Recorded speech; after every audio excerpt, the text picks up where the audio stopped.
Hello, everybody, and welcome to another episode of That Wrestling Show, the only podcast where all pro wrestling matters. I am Bill Covey, and along with me, as always, is Fro. How you doing, Fro?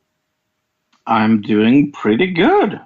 Very good. Glad to hear It, that. it's it's been a shitty week of wrestling, but that's another topic. Right. So this week we are going to discuss the WWE Draft, which, Yeah, why did I watch this? right, exactly.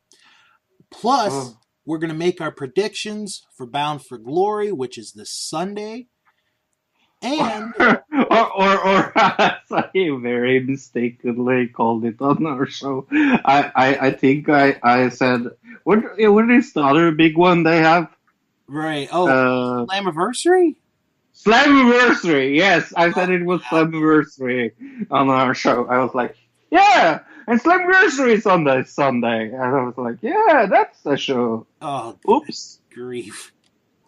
Uh, Oopsie. way to go, Fro. Way to go. Mm-hmm. Um, so yeah, we're going to do that. And then another segment of Unmasked, where we talk about the Masked Singer and Yeah. who got eliminated this week for those who did not hear about it. Yes. See it. Did you see this episode? I did. I saw it today. Let's talk about it. Let's talk about it first. Then we can Let's talk talk about it about because I have some thoughts on this one. wrestling. Yeah, because I have changed my mind actually on somebody. Okay. But we will talk about it. It was week number 4. It was Flamingo, Leopard, Black Widow, Skeleton, Thingamajig, and Butterfly. Flamingo sang Footloose by Kenny Loggins. Leopard sang Stitches by Shawn Mendes. Black Widow sang Before He Cheats by Carrie Underwood. Skeleton sang Or Are You Gonna Be My Girl by Jet. Thingamajig sang Rainbow by Casey Musgraves. Fucking hell, that was a good song, by the way. Butterfly sang Living on a Prayer by Bon Jovi. And they didn't do a SmackDown this week. They just told us he was out. It was a little anticlimactic, but sure. If you want to do it like that, I'm totally fine with that. Right. And who was going out? Luke, yeah. Bill is your name. Well, it ended up being Skeleton that was eliminated. And as Fro and I had first predicted a few weeks ago, it was indeed Paul Schaefer, David Letterman's band leader from so many years. It was a very good guess, and I think I was even more sure after the clues this week. Yeah. I think they gave away a little too much almost. Now I'm going to say something, and I don't know if you're going to agree with me or not on this. I think they eliminated the wrong contestant. Oh yeah, definitely. I think Butterfly should have been eliminated. Yeah, totally agree with you. And the reason that I say that, because I'm such a musical expert, is that sometimes, and this sort of could go with karaoke. So I'm going to say that it's going to go with karaoke on this. Sometimes the song doesn't match the singer. Like when you heard Flamingo sing Footloose, it fit Flamingo. When you heard Leopard sing Stitches, it fit Leopard. When you heard Black Widow sing, for the most part, it fit Black Widow. Skeleton the same. Thingamajig, absolutely. Ooh, that was I almost cried myself. It was so incredibly good. Yeah. Butterfly, on the other hand, Living on a Prayer did not fit her. Yeah, I no, did I not totally think agree. it fit her. I totally agree. And I think maybe part of the reason why I feel that performance was not that good was because of what they talked about after her performance, that during the rehearsal, she got electrocuted.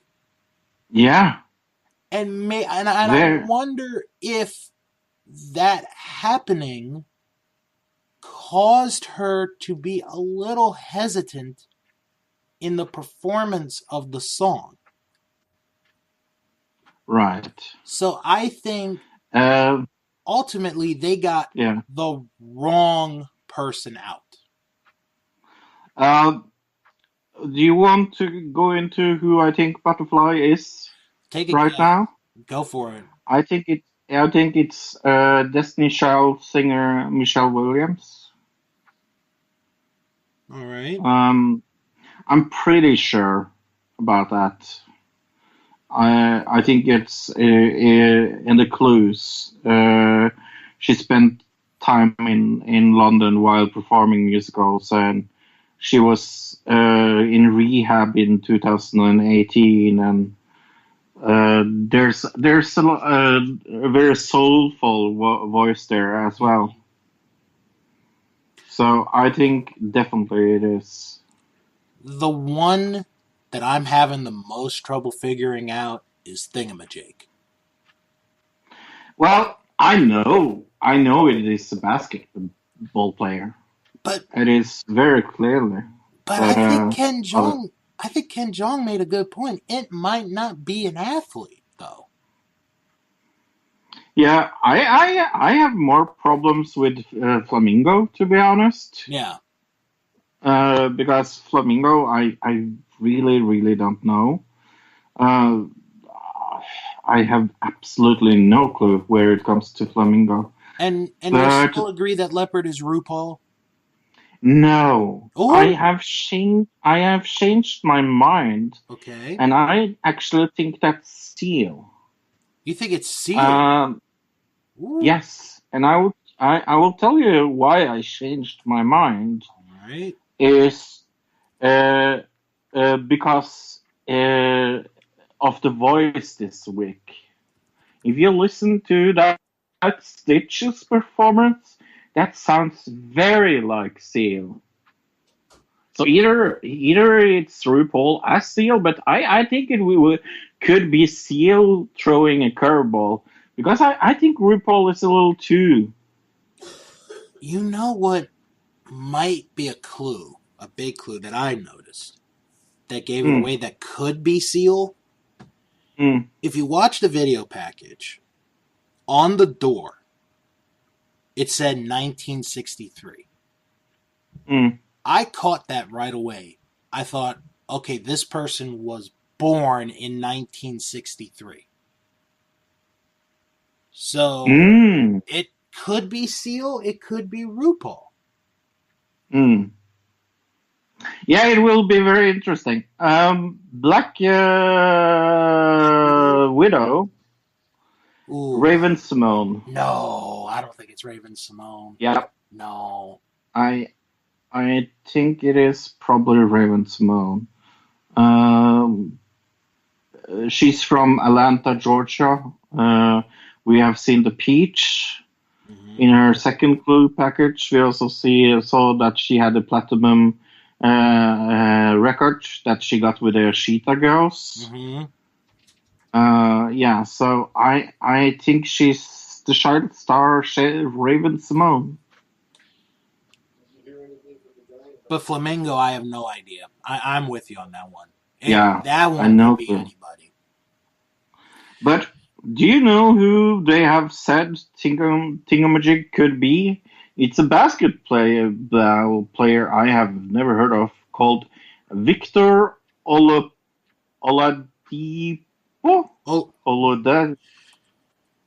Let me see.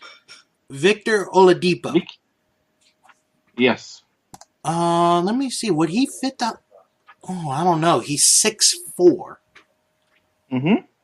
Thingamajig looks taller than 6'4". Mm, I don't know.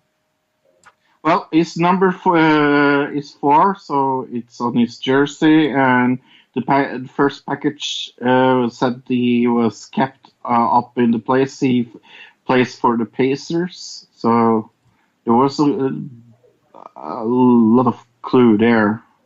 But Okay. I have to honestly say that I had to do some googling for All for right. that. Okay. Yeah, and like I said, butterfly. Yeah, it's probably.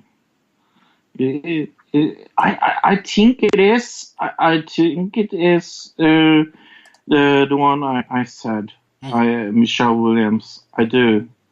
It's either Michelle Williams or Lenua Lewis that I saw. I thought it was Lenua Lewis from the beginning, Okay. but she has a more soulful voice, I think. Right. Butterfly. But yeah, we'll see. It will be interesting. Yeah. Will be the next 6, and I think that's more interesting. Um, yeah. Now, something that I should mention, because it is important to mention this. Mm, There's not going to be a show next week.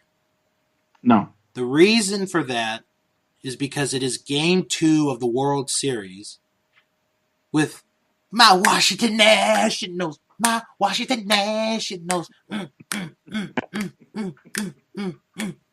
you happy by that? Yes, I am happy.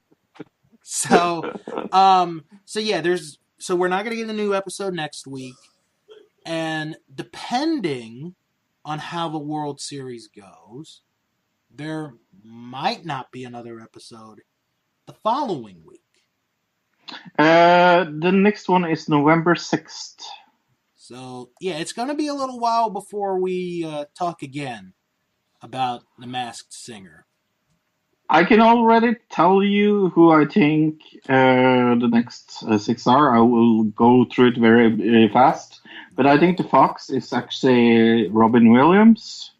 Rob Williams. Okay. Yes, Robin Williams. And then we have, who else is on my list? Flower. The Flowers pack. Yeah, is Patti LaBelle. Then we have the Ladybug. I think it's Kelly Osbourne. The Rottweiler. I have no clue. Bruno Mars, maybe? No, not the Rottweiler is Bruno Mars. Yeah. I don't know. That some of these guesses are a little far fetched this year. Like one of them said Christina Aguilera, and I'm like, Christina Aguilera is not doing this show. No. Yeah, no. But the 3 is definitely Paula Abdul. The Penguin. Who do I have? I don't have anyone for that. Yeah, that's it. All right. We'll have to see what we get. We will. But yeah, November 6th is the next episode. So right. Unless we're told otherwise. Yes. So stay tuned for our continuation of The Masked Singer. But do you mind if we start with SmackDown, because I think that's most. Oh yeah, talking about the draft. Yes. Yeah, let's get into the draft. Okay, so last week on this show, we previewed the draft. We gave you the rules. We gave you who was going to be available on which night. All that. Yeah, and on Friday they said, "Fuck the rules, fuck everything." No, it's not like we told you it was going to be. We made up our own rules. Yeah. So that's more or less what happened. Yeah. So what happened, folks? Oh. For those who didn't watch it, you're very lucky. Oh, you're extremely lucky. Is we had a match, which we already we already known at the time. Mm-hmm. That was going to take place between Seth Rollins and Roman Reigns. Mm-hmm. Whoever won that match, that brand would get the first pick for every round of the draft. The match is good. Oh, yeah. The match I had no problem with. Absolutely nothing wrong with the match. Right. It ends with The Fiend getting involved, attacking Seth Rollins, and because of that, Seth, on a technicality, wins by disqualification, and thus Raw will be going first in the selections. So, we see the two quote-unquote war rooms of both Fox and USA Network. Oh, this was so stupid. Fox had a freaking robot in their war room. Yep. Because, he, like, and I'll explain who he is real quick. He is on the Fox NFL pregame show every week. Okay. And his name is Cletus. Okay. So, for some reason, they had to have a robot in the war room for the Fox network. USA Network had a guy whose face paint was like the Ultimate Warrior. So, that eats up stupidity right there. Oh, it was so freaking stupid. So, remember last week, Fro, when we talked about the celebrities that were going to be involved in the draft and how, they could probably come out and make the announcement of the draft picks. No, that didn't happen. You don't say, do you? All they were there for was to talk about the draft and how. And goddamn, they were talking a lot. A lot. Of talking. And it's on both shows. And it's both networks. It was terrible. I mean, awful. It was. We're not even going to give them another minute to talk about it. So, first round, Stephanie McMahon comes out and she announces the picks. Okay, I'm fine with that. I'm cool with that. She's not a character anymore. So here's how round one goes. Becky Lynch is the first pick. She goes to Raw. Roman Reigns goes to SmackDown. OC goes to Raw. Bray Wyatt goes to SmackDown. Drew McIntyre goes to Raw. Okay. That's fair. That's a good round. Round two. Randy Orton goes to Raw. Sasha Banks goes to SmackDown. Ricochet goes to Raw. Braun Strowman goes to SmackDown. Bobby Lashley goes to Raw. Then we get to round three. And then this is where I get a text from Jim. Because one of the rules in the draft was if a network wanted to take one member of a team, they could, which is what we got here in round three. Yep. Alexa Bliss goes to Raw. Lacey Evans goes to SmackDown.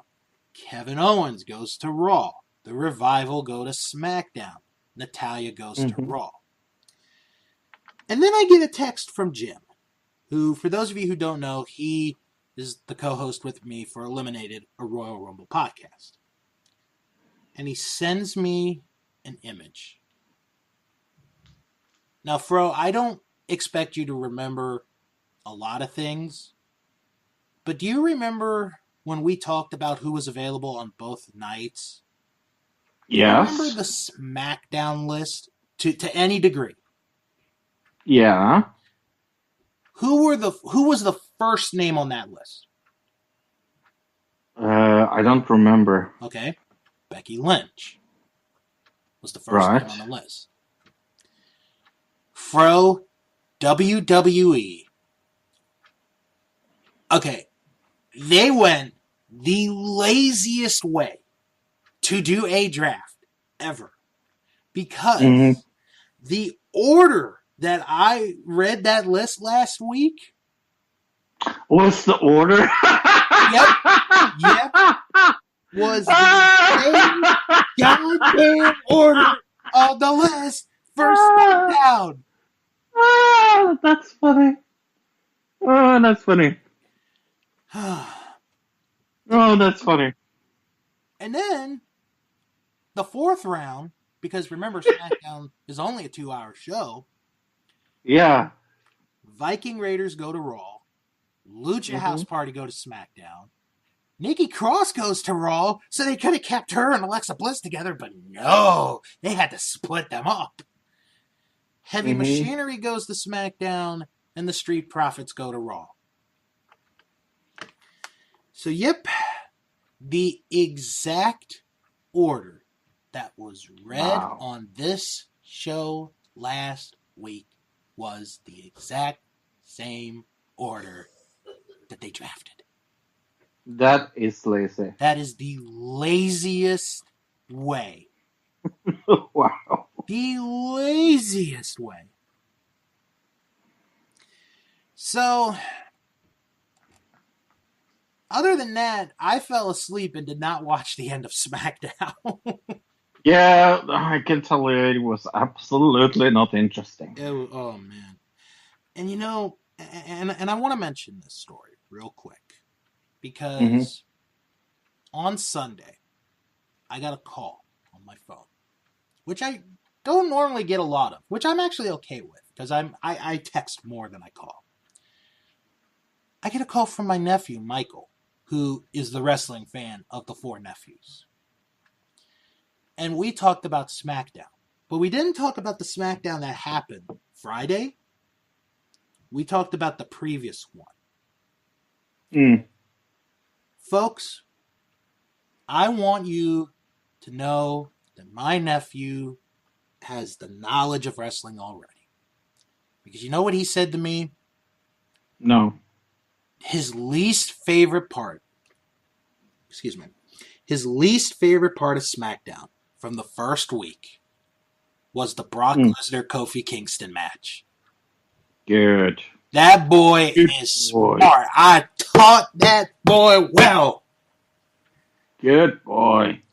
And his favorite match was the ladder match. Yeah. Okay, so he enjoyed the show because, remember, he's 9 years old. It was good. But he didn't like the main event match. Yeah, no, the nature was awful. So, I have taught my nephew well. Very well. Almost makes you want to cry.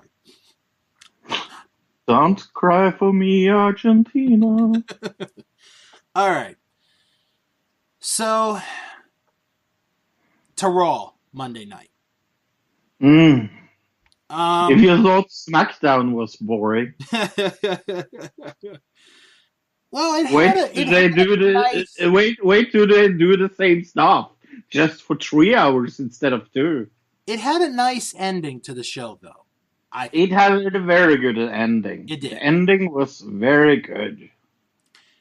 So, for Raw, the match was originally going to be Becky Lynch versus Sasha Banks.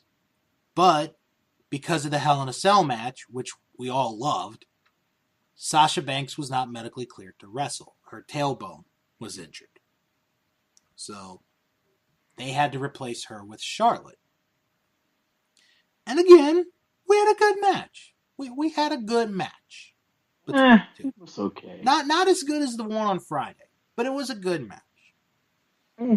So Becky wins the match because if SmackDown were to win, that would have meant that Raw would have gotten 2 picks in a row to end each round. It would have made no sense. Yeah. So, here's how each round went. For round 1 on Raw Monday night. So it's going to be Raw, SmackDown, Raw, SmackDown, Raw. Seth Rollins, Brock Lesnar, Charlotte Flair, The New Day, and Andrade with Zelina. Good group. Good group. Mm-hmm. Oh, yeah. Round 2. Kabuki Warriors to Raw. Daniel Bryan, Rusev, Bayley, and Aleister Black. Mm-hmm. I think Aleister Black is the steal of the draft. I totally agree. Because he's now on Raw. Paul Heyman is running Raw. This guy's going to get his opportunity to shine. And when he shines, be ready, because that star is going to be bright. Round 3. Cedric Alexander, Shinsuke Nakamura, Humberto Carrillo, Ali, Eric Rowan. Nothing really big there. No. Round 4 is where we get our big one, I think. Yep. Buddy Murphy to Raw. Mm-hmm. Ziggler and Rude to SmackDown. Jinder Mahal to Raw. Carmella to SmackDown. R-Truth to Raw. They have split Carmella and R-Truth up.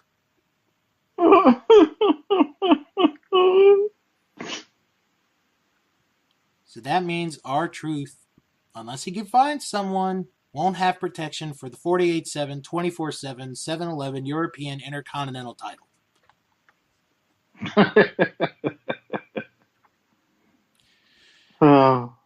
Round 5. Samoa Joe, The Miz, Akira Tozawa, King Corbin, Shelton Benjamin. Mm-hmm. And your final round of the draft. Rey Mysterio, Chad Gable, because I refuse to call him Shorty Gable.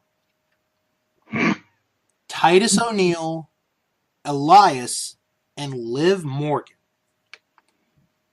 Yeah. So what we get for a lot of places is that they just stay at the same spot.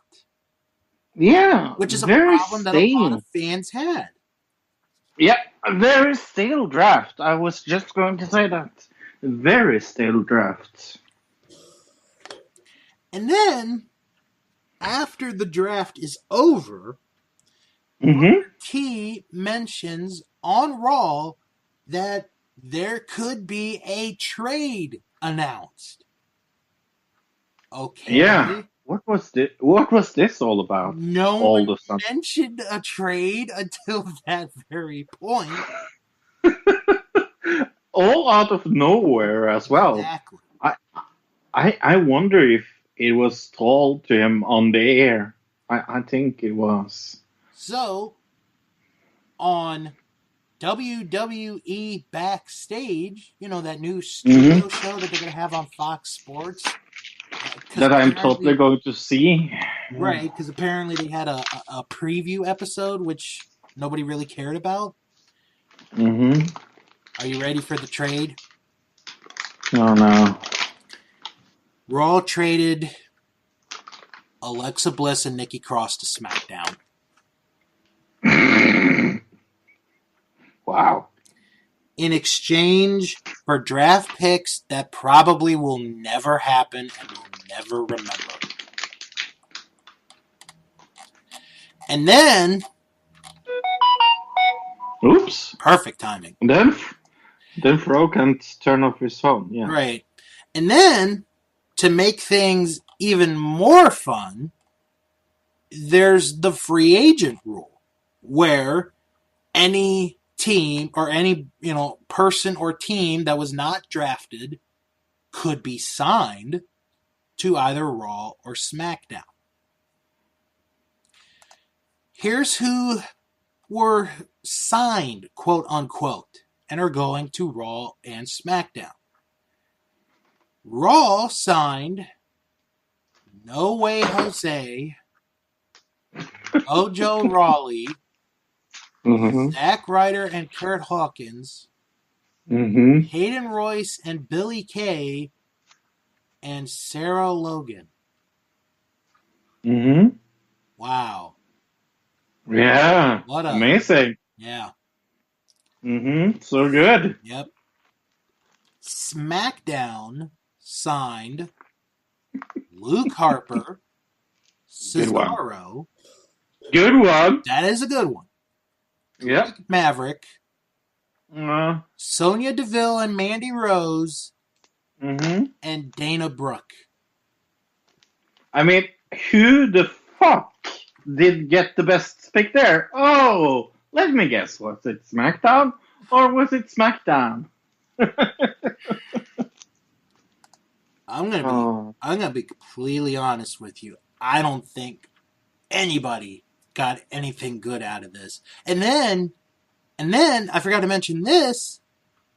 AOP, the authors of Pain, they signed with Raw. Mm-hmm. Because, we needed that. And Eric Young signed with Raw. We needed that. Tamina is on SmackDown. Mm-hmm. Heath Slater is on SmackDown. Apollo Crews is on SmackDown. Drew Gulak is on SmackDown. And the B Team is on SmackDown. Fantastic. I mean, I don't know what to say. I know what to say. Fuck you, WWE. Yeah, really. I mean, we got so pumped for this draft last week. And it was one of the stillest draws I have ever seen. No one changed fucking side. That's the whole thing with the draw. And for the second week in a row, WWE insulted our intelligence. Yep. With Friday night, with that draft. Because if you did not catch the order, then what the hell? You know? Yeah. So, it's sad. It is. I mean, what is there to say? I mean, right? Because it just felt bad. And then Eric Bischoff got fired. Mm-hmm. And now Bruce Pritchard is going to run SmackDown. So this week's episode could actually be interesting just to see if it is completely different from the way Bischoff had been running it. And the reason that Bischoff got fired was because the ratings had gone down from the previous week. They'd lost like 1 million viewers from last week. So, I mean, it's not a good time to be at WWE. It's really not. No. And then Mike Kanellis has asked for his release from WWE. Mm-hmm. After months earlier, he and his wife both signed a 5-year contract. Yep. And we covered it on this show. Yeah. I remember that.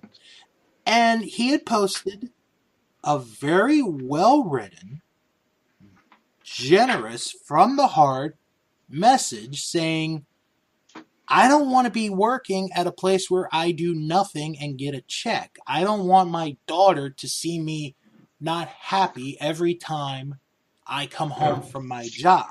I want to be able to wrestle. I want to be able to perform. I want to be able to travel, and be happy, which I totally understand. And I actually respect the way he did it. I thought he did it in a professional way.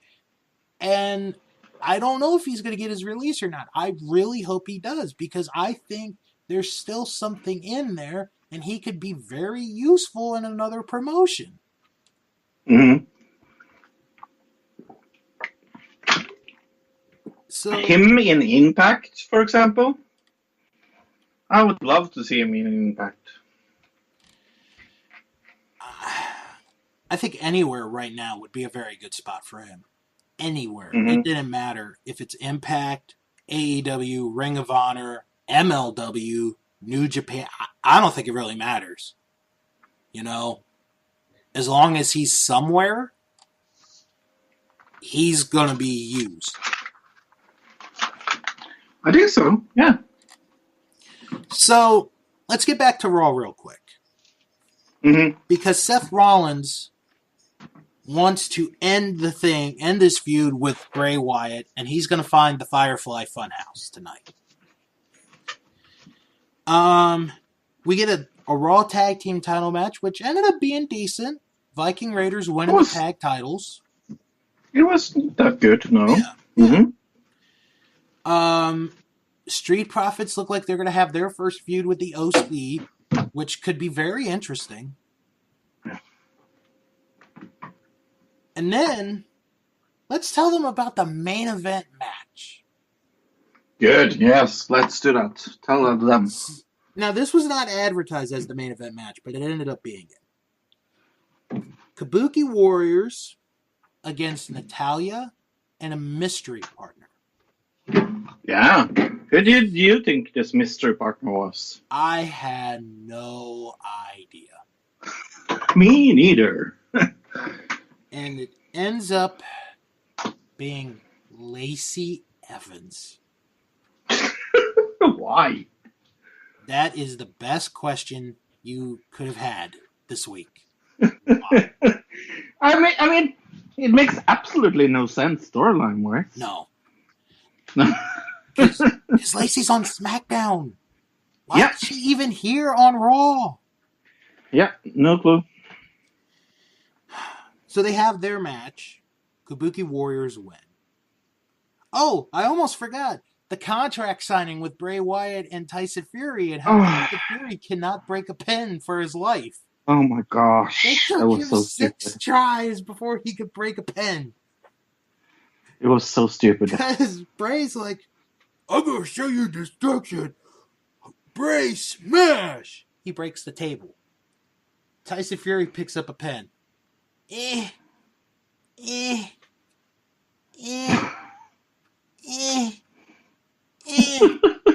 Screw it.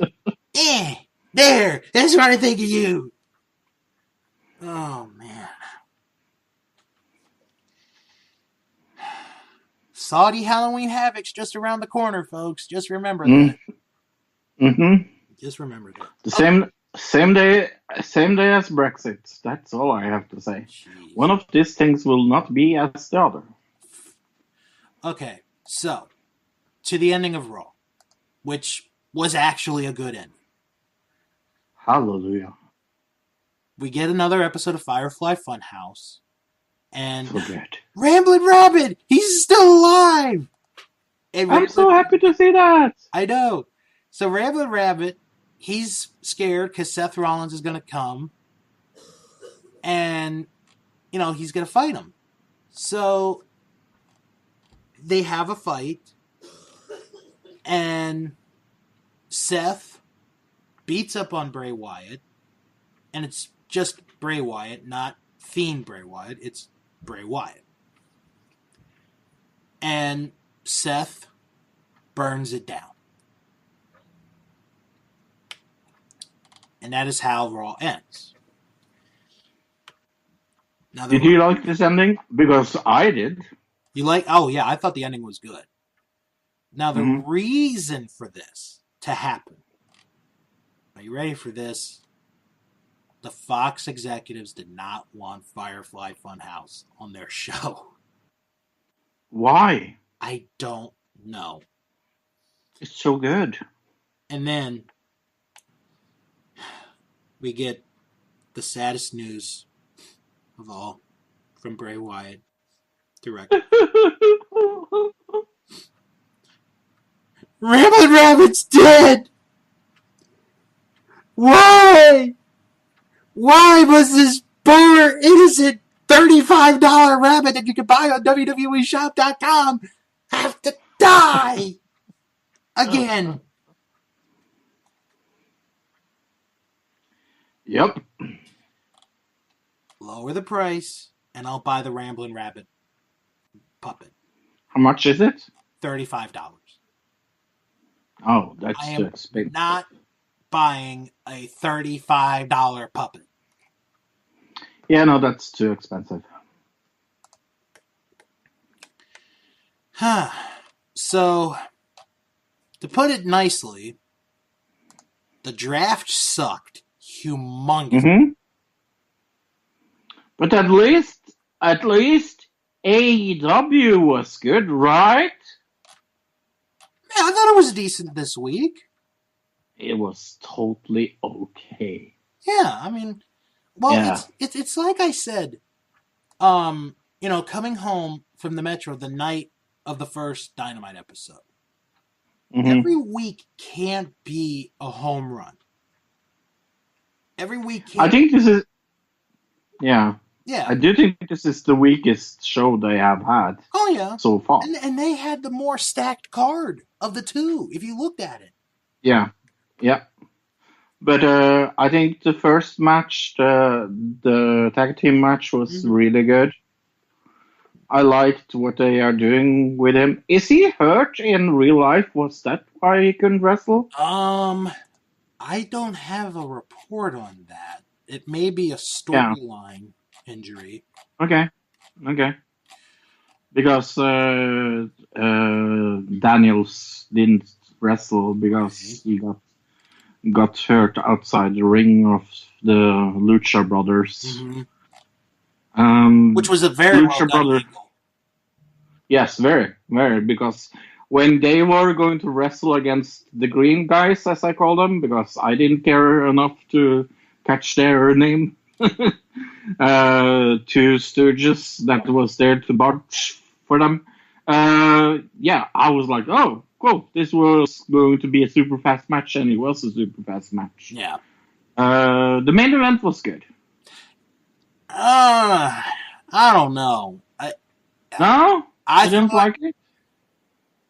I thought it lacked something because they promoted it as a Philadelphia street fight, and it really wasn't much of a street fight. I thought Darby Allin did a good job in the match. Yeah. It just, something didn't click. Okay. But no, I think of the three, this was the weakest of the three. Not saying that it was a terrible show. No. I would give it a 7.5. Right. But it's like I said, don't expect AEW and NXT to hit a home run every week because that's impossible to do. Right. You're gonna get your bumps in the road every once in a while, and you're gonna have shows that don't live up to what they promote. And I think that's what we got. I thought the best match was the Pac Moxley tag match against Omega and Page. Yeah. I could agree to that. So, and in NXT, I saw a bit of Lee and Dijakovic. Yeah. I thought that was a good match. That was a very good match, but I don't know what it is with. Maybe I watched a little too much wrestling this week. Maybe. Yeah, because I think Impact was the best show of this week. Very happy to see their build up to the big pay-per-view. Right, which we'll talk about in a little bit. I'm going to tell, real quick, let me tell everyone what's in store next week for both AEW and NXT. So you guys have a pick of, what you're going to watch. What was the ratings? Oh, ratings. Thank you. Both were down, but for the third week in a row, AEW won. They had 1,014,000 viewers. NXT had 712,000. Wow. They are going lower and lower. That is very low. And that is a shame because NXT always puts on a good product all the time. And I feel bad for these guys. But, when you're facing something that is basically an alternative to your product. Yeah.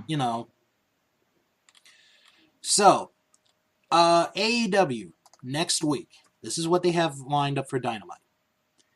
Jon Moxley against Pac.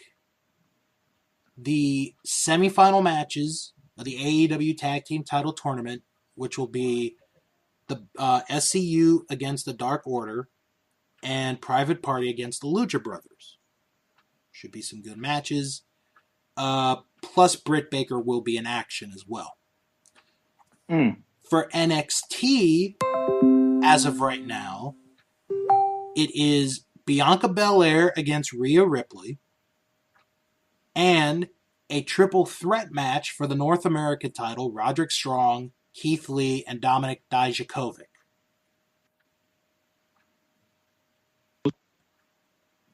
Interesting. Yeah, again, both on paper, both good-looking shows. Definitely. So, all right, so you said Impact was the best show this week. Oh, definitely. I'm going to tell you what the best show was this week. Okay. NWA Power was the best show this week. Now, did you watch Impact? No, I didn't get a chance to. But no. Okay, now did you watch the first episode that I sent you last week? Yes, I did. What did you think of that show? I think it was good, yeah. All right. This week's episode was different from the first one, but in a good way. Definitely. Because this episode was more looking into story than action. Yes. Yep. It was done very well because they're setting up a lot of things. I was very happy that they focused on storytelling. Yeah. So, beginning of the show, Aaron Stevens comes out. And I'm sure some of you are wondering, who? Well, do you remember Damien Sandow? It was so good to see him. Do you remember Aaron Rex? No. But I do remember Damien Sandow. Because that's who it is. And he cuts a good promo talking about... And he looks like $1,000 as well. Yeah, he looks really good. He talks about how he's been on the West Coast for the last 2 years and how he is now back in professional wrestling. And he is wrestling in the NWA. So it's like, okay, I want to see how this goes because I think he's still got it. I do. You had a good match. Ricky Stark against Trevor Murdoch. Just a good, quick, solid match with Ricky Stark getting the win and him putting his character over after the match. Made me want to watch it more.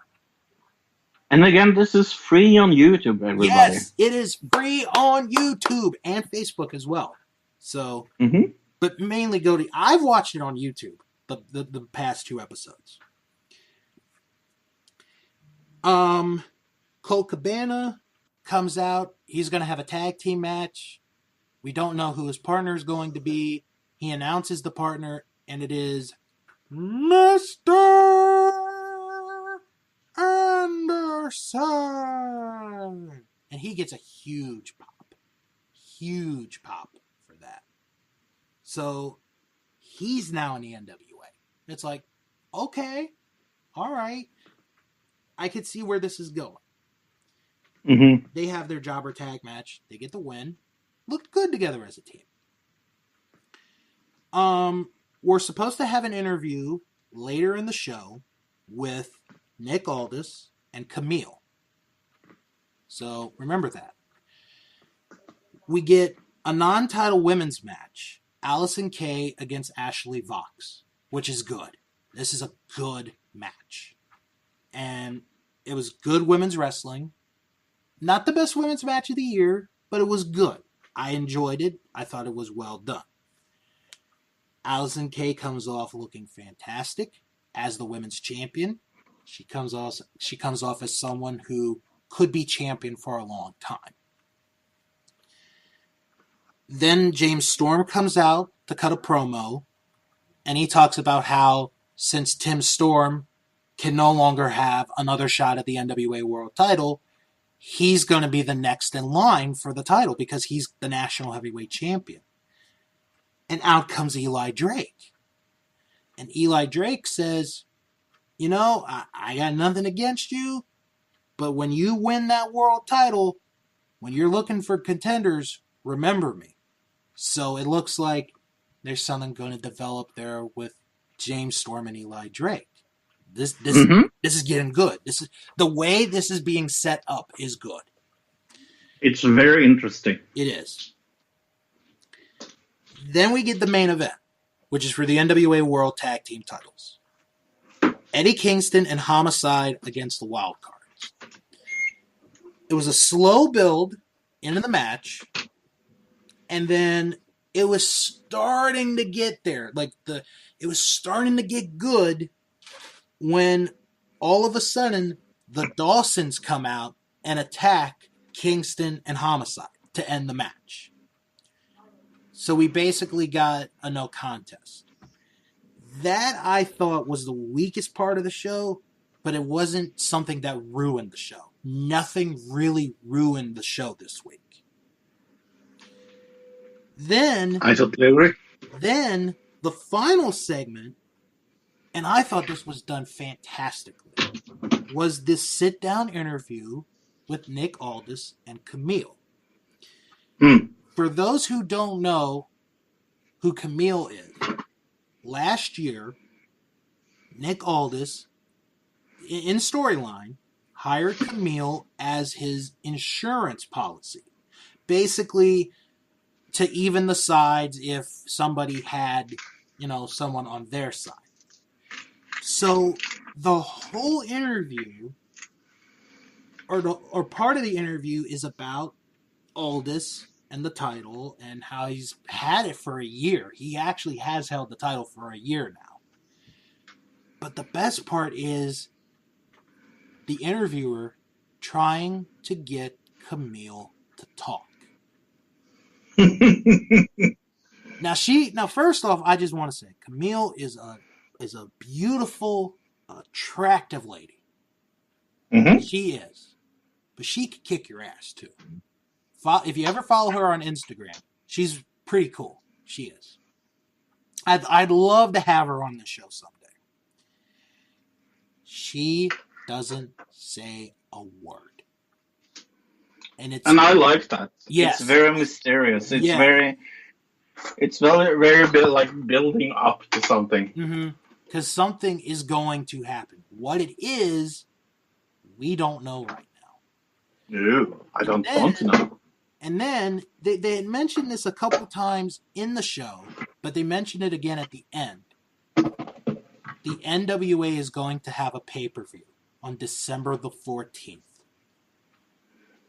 Which to me is the final weekend of the year for wrestling pay-per-views. Because to basically set this up for everyone, that weekend, Friday the 13th in December, is Final Battle in Baltimore. Yep. Which we'll talk about in a moment. December 14th is now the NWA pay-per-view. Mm-hmm. December 15th is WWE's final pay-per-view of the year, TLC. Mm-hmm. So you've got, in one weekend, in the middle of the holiday rush, Ring of Honor, the NWA, and the WWE wrapping up 2019 in a nice little package. I like it. Yeah.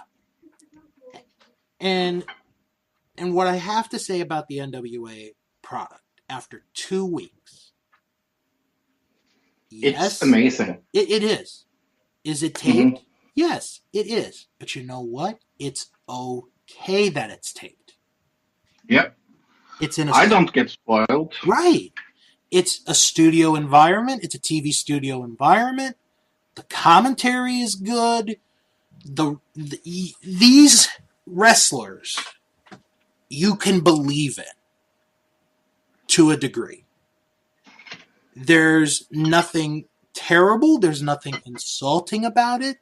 And the way they are presenting these wrestlers is what I think is missing in WWE right now. It might be missing in all of wrestling in general. Excuse me. Is we don't have to do... Whoa, what the... Sorry? That's okay. We don't have to do these 6-week segments hyping up these wrestlers. We could do a short 3-minute video telling you about these guys. Or if you know these guys, they could give you a promo and say, hey, I'm still around, but I'm in the NWA. And that's why Power has been watched so much in 2 weeks. I will actually, you know what? I'm going to pull this up right now. I'm going to tell you how many viewers both shows have had since they have been up. And you tell me that people are not into this show. Their first episode has had over 460,000 views. Wow. On YouTube. 460,000. This week's episode has had 215,000. So in 2 weeks, the NWA, and I love the line that Nick Aldis said in the first episode, went from a punchline to a headline. I thought that line was fantastic. Yep. In 2 weeks, they've had over 500,000 people around the world watching their show, which is for free on YouTube, like Fro mentioned. Yep. And it's only going to get better. I still think Impact was better. I respect your opinion. I do. But after 2 weeks, I am now hooked on NWA Power. I am hooked. That might become my new thing to watch on Tuesday nights. Or if not Tuesday night, I'll get a chance to watch it maybe Thursday night. And then one more thing, because I run an NWA Facebook group. The response from the people who have watched it has been, I would say, 99.9% positive. I don't think I've heard one bad thing yet. Good. It is. It is good. I forgot to mention this. We asked our Facebook group to grade both shows, AEW and NXT, from this week. For Dynamite, it was a tie between an A and a C grade. One person gave it an F. I would give it a B. All right. And NXT, most people gave it an A. One person gave it an F, although I think that F is a troll. So, I think that person was trolling. Troll. So, real quick, Ring of Honor, mentioned them a little bit earlier. The main event of Final Battle is set. It is Rush going to defend the Ring of Honor World Title, or El Toro Blanco. I'm not sure what they're going to call him yet in Ring of Honor. I hope they keep it as Rush, but I could see it as El Toro Blanco, like we talked about recently, against PCO. Ooh, that will be a good match. And PCO won a tournament. He beat Marty Scurll in the finals, which to me tells me Marty might be done with Ring of Honor. Yeah, I hope so, because Marty Scurll is one of my favorite wrestlers. And then the big question is, does he go to WWE or does he join his friends in AEW? I think he will join his friends. I think so too. All right. Now, Sunday in the Pontiac Silverdome. No, it's not in the Pontiac Silverdome. It is in Chicago, Illinois. It is Bound for Glory. The biggest show of the year for Impact Wrestling. It is at the Odeum in Chicago. It'll be on traditional pay-per-view, probably Fight TV as well. I have the card in front of me. It looks so good. There are 8 matches on this show. Yep. All the titles are going to be on the line. Yep. Which is absolutely every title. Every title. So. So we're going to make our picks for this event. Nothing on the line. This is just for fun. Oh, and they start Tuesday on Access TV, their first new episode. Yes. So that's a big deal. It is. Oh, but it's opposite Game 1 of the World Series. Damn it. You have to pick some. If I could figure out a way to clone myself between now and Tuesday, I think I'll be fine. All right. Let's get to this card. Impact World Tag Team titles are going to be defended in a 3-way match. Ethan Page and Josh Alexander of the North will defend against Rich Swann and Willie Mack and Rhino and Rob Van Dam. Yeah, I'm going to go with Rich Swann and the company. They are very hyped on him, and they need to give him something to do. I'm going to go with the champs on this one. Okay. I think they're going to take this one. All right. This next match is a Call Your Shot gauntlet match. So... Very, very good name. Yeah, it is. I actually like it. It's better. I think it's one of the better names of late. So, we don't have the participants. But nope. The winner of this match will choose the championship match of their choice. Why don't we make a wild guess, each of us, to say who's going to win that match? Just who's going to win. I have absolutely no clue. Do you need the roster to look up? No. Okay. I have absolutely no clue. Okay. All right. Impact Flow. Sorry about that. All right. So, do you want to just skip that match? Yeah, I think so. All right. To be fair. So open. Right. Then we have a ladder match for the X Division title. It is Jay Christ, who's the champ, Tessa Blanchard, Daga, Ace Austin, and the 5th spot's going to be determined tonight on Impact in a match between, and I'm going to get the names, Rohit Raju and Sabu. So, I think Tessa will go with this as a very big surprise. So do we want to pencil Sabu in as the 5th man in the match? Yes. Okay. So Sabu will be in the match. You say Tessa is going to win. I happen to agree with you. I think Tessa is going to win the title. Because you don't get put in the main event of your second biggest show of the year for nothing. And then go into this match and end up not winning. I agree. All right. Then we have the Impact Knockouts Taya Valkyrie defending against Tennille Dashwood. Oh gosh, I hope she loses. Gosh, I hope she loses. I hope she loses. Can I give you a stat that will maybe help your argument even more? Yeah. Taya's had the belt since the beginning of this year, January the 6th. Yep.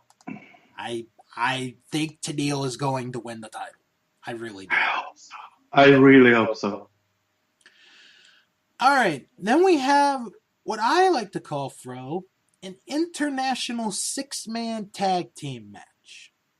Mm-hmm. On one side, you're going to have the Rascals, Desmond Xavier, Trey Miguel, and Zachary Wentz. They're going to face a team of AAA wrestlers from Mexico. Dr. Wagner Jr., Aerostar, and Taurus.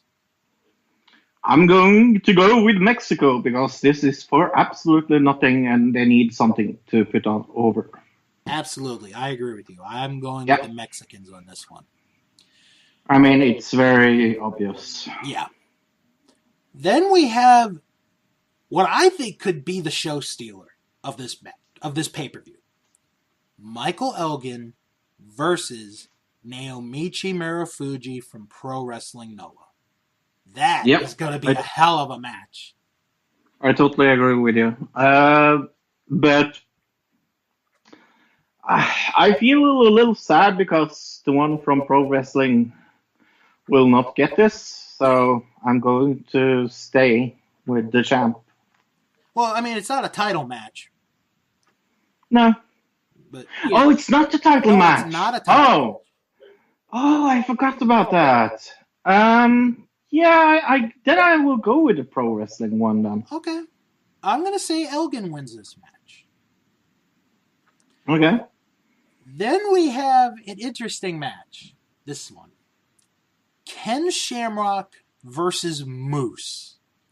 I'm really looking forward to this. I can't tell you how much I'm looking forward to see this. I have not seen Ken Shamrock in a wrestle in a match in like almost 20 years. Yeah, he looks good. I am very interested to see how he does. Yeah, but I'm going to go with Ken. I'm going with Moose. And then the main event for this pay-per-view. Ooh la la! For the Impact World title, Brian Cage defends against Sami Callihan. And I just want to say this before we get into the picks. The wedding angle was dumb. Because we all know they had already been married before. Yep. But it's okay. It's okay. I mean, it's not the worst idea. I just feel like, Yeah, I'm going to go and stay with the champ. Ooh. Yeah. I'm going to say this. They have been building Sami Callihan up for the last year and a half for this moment. I know. It's his time. Sami is going to take the title. I hope you're right. Oh, we'll be celebrating if he wins the title. And I'm not a big Sami Callihan fan, but if he wins the title, we're going to be celebrating. Yep. So that is our predictions for Bound for Glory. Well, because we have some extra time, Fro, I got a couple of stories that I want to bring up. Okay. Actually, I got a few stories. One that is cringeworthy. One that'll make you shake your head. And one that'll leave you scratching your head. So, which story would you like first? Cringing. All right. Well, this involves Nikki Bella. Oh, yeah, that's already cringe. If if any of you have youngsters in the room right now, you might want them to leave for the next couple minutes. Because we're going to talk about Nikki Bella's favorite topic, besides herself. Her boobs? Sex. Yeah. In a recent interview, Nikki Bella discussed her sex life with her current boyfriend from Dancing with the Stars. Fro, what I am about to say might actually top Melissa Santos's comment about Brian Cage's penis. Oh no. Because Nikki Bella in this interview said, and I quote, "My vagina smiles every time we have sex." Basically, she's saying he is the best partner she's ever had. And every time they have sex, her vagina smiles. Good for him. There's a lot of things that I really question about Nikki Bella. I think her mental state is starting to become one of them. All right, so now, do you want the shake your head or the scratch your head story? Scratch. All right. So this is a very interesting story. This involves a couple of wrestling promotions. There had been some reports that today, the 18th of October, WWE was going to hold a press conference for an announcement to make. The rumor had been going around that they were trying to start up NXT Japan. They had originally put a bid, or they were trying to buy Stardom Wrestling. For those of you who don't know what that is a female wrestling promotion in Japan. It's the number one female wrestling promotion in Japan right now. When asked what they will do with Stardom if they let them buy the company, WWE had no idea what they were going to do. Those are their exact words. So because of that, the deal was pulled off the table. Then there had been rumors that they were going to try and buy Pro Wrestling Noah. And that way to start NXT Japan. Well, that did not happen. There's currently a rumor going around that they are discussing in buying Big Japan Pro Wrestling and Sendai Girls Wrestling. Don't know if that is going to happen. Meanwhile, Stardom was in fact bought this week by Bushiroad, who is the parent company owner of New Japan Pro Wrestling. So, does that mean that we'll get women's matches in New Japan? More than likely not. More than likely not. But at least there is a business, probably a working business relationship in the future maybe, with New Japan and Stardom. And now to the one that'll shake your head. Jeff Hardy recently was arrested again for DWI. And there was a mugshot that came out, and, he had a bloody nose. Well, in this case, Jeff Hardy's wife, Beth, who we've never heard from, went on to social media. And she talked about how... I'll be there soon. She talked about how it's not Matt's worry about his brother's welfare. Well, Miss got to get into everybody's business. Rebby, Matt's wife, put out some tweets about this, going after Jeff's wife, Beth. Here is what she wrote. If you don't want a public response, maybe don't post shit publicly. Ain't nobody gonna use the interwebs to throw shade then receive the respect of a private response out of me. You wanted it out there. Okay, vamos. Y'all know how TF I am. Stop acting shocked when I pull a me. And then she later wrote, you're so ghetto? Who the F y'all thought you were following? The Duchess of Cameron? Not changing who I am to fit your warped image of what a wife, mother, person living in this zip code should be. Keep your restrictions limited to yourselves. Rebby, just shut the hell up. Yeah, that's Please. stupid. Shut the F Stupid! up. I mean, Jeff's wife has the right to say what she wants to say.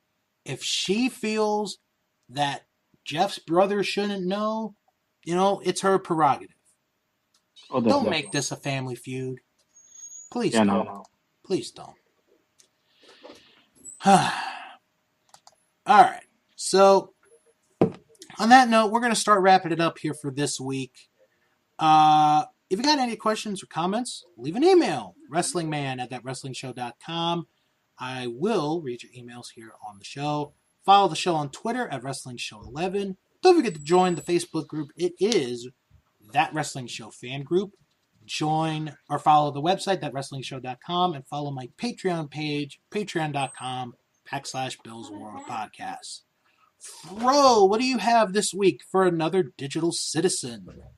This episode of another Digital Citizen, we talk about eugenics.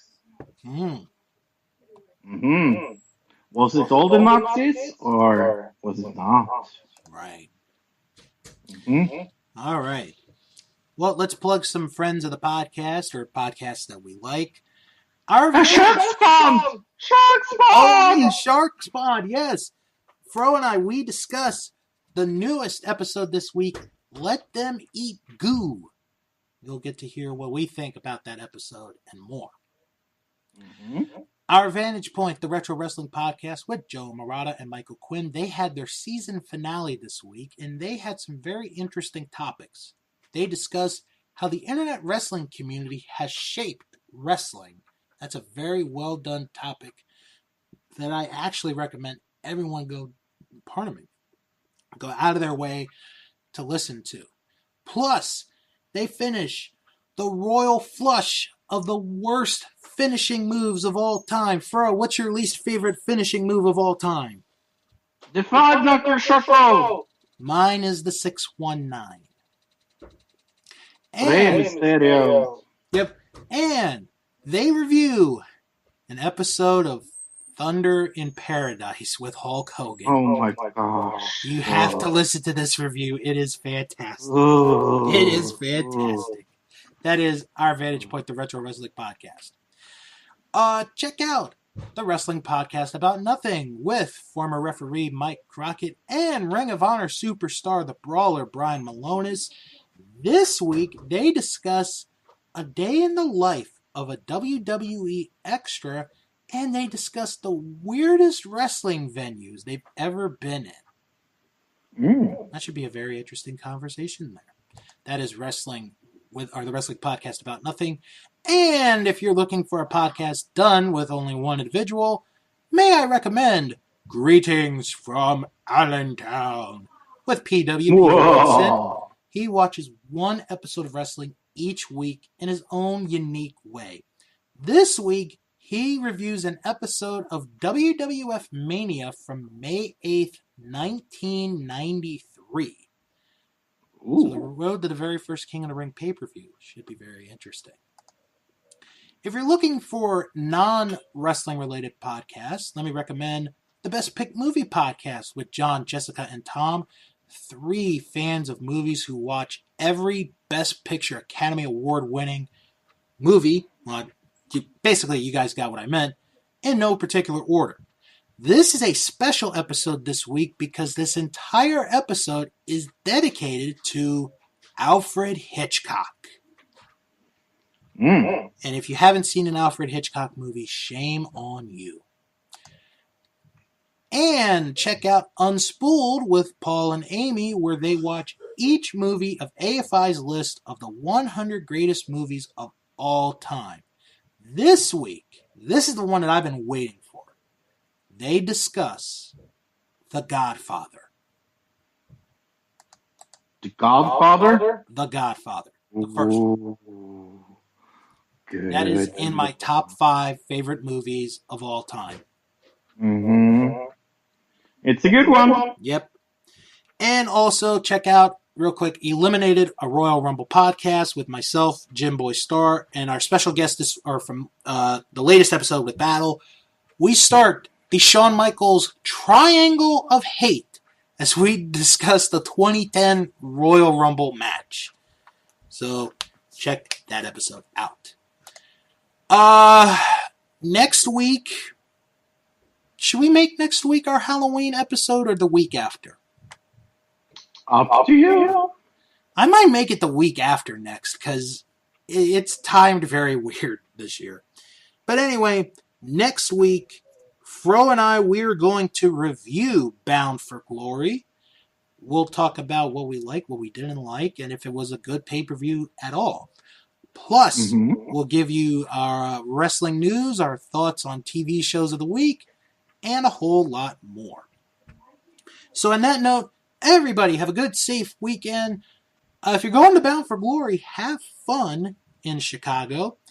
And when you're done doing whatever it is you do, come right back here next week for another episode of That Wrestling Show, the only podcast where all pro wrestling matters. And as always, House. It's a very good TV show. It is, actually. It is a very good show. Wrestle on. Wrestle on.